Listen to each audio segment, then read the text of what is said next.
When we hear about tariffs in the news, they always sound so distant. They seem like these abstract tools used in high level political games, just numbers, percentages, and diplomatic statements. But what if that's not really the full story? I mean, this is how we usually see it, right? One country slaps a tariff on another to get some kind of leverage. It makes headlines for a day, feels very far away, and we all just kind of move on, assuming it's something for the diplomats to figure out. But here's the thing. That assumption, while totally understandable, is actually pretty misleading. The real story of a tariff is so much more intricate, and believe it or not, it's a lot closer to home than most of us think. So let's start with that big question. Is it all just some distant political game? We're going to trace how these global decisions aren't just abstract moves on a chessboard.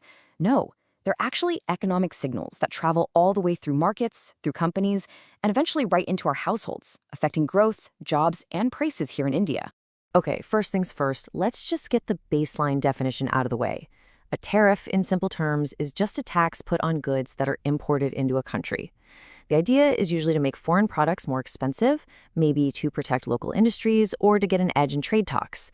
Seems pretty straightforward. But really, that's just scratching the surface. The real effects of a tariff, what we're calling its hidden journey, start to show up when you ask a really simple question. Once this new tax is in place, where does the money actually come from? And that question leads us right into the tariff's hidden journey. We're going to follow the money, so to speak, trace the cost of that tax as it moves almost invisibly through the entire economic system. So where does that cost go? It doesn't just disappear into thin air. It usually follows one of three main paths. First, the company that's exporting the goods might eat the cost themselves, lowering their own profits to stay competitive. Second, the importing company here in India might absorb it, taking a hit on its own profit margins. Or third, and this is the one we often think of, the cost gets passed all the way down the line to us, the consumer, and we end up paying a higher price for that product. But here is the crucial insight. It is almost never just one of those three. In the real world, the burden gets shared. The exporter absorbs a little, the importer absorbs a little, and the consumer pays the rest. So a tariff really acts like a distributed tax. Its weight gets spread all across the supply chain instead of landing in just one spot. And this is where it gets really fascinating. Once you understand this idea of distributed pressure, you can start to see how it creates something even bigger and often more damaging, a ripple of uncertainty that can disrupt a globally connected economy like India's.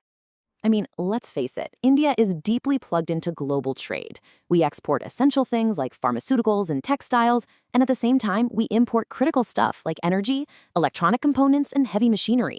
This means tariffs hit us in two ways: directly, by making our own exports more expensive for others to buy, but also indirectly, by messing with those global supply chains and scaring off investment. And that brings us to a really critical and, frankly, often overlooked point: that indirect effect. The disruption, the uncertainty, is frequently way more damaging to an economy than the direct cost of the tax itself. Let me paint a picture for you. On one hand, you have high tariffs, but they're stable and predictable. Businesses don't like them, for sure, but they can work with them. They can build that cost into their business plan. But on the other hand, you have unpredictable trade rules, where things could change any day. That kind of uncertainty is paralyzing. It freezes long-term decisions. Should we build that new factory? Should we hire those 500 new people? When the rules of the game are always changing, the smartest move often feels like just waiting. And for a growing economy like India's, which absolutely relies on steady investment to create jobs and expand, this uncertainty acts like a silent brake on the whole system. It just quietly slows progress. It makes risk higher, borrowing money more expensive, and it discourages the big, long-term investments that really fuel growth. It's not a sudden crash. It's a slow, quiet drag. Okay, so let's bring this down from the 30,000-foot view of economics. How do these big, abstract ideas about investment and momentum actually connect to the real-world outcomes in our daily lives? Well, the effects don't exactly show up on your bank statement with a label that says tariff cost. It's much more indirect. Those delayed investments we talked about, that means slower job creation.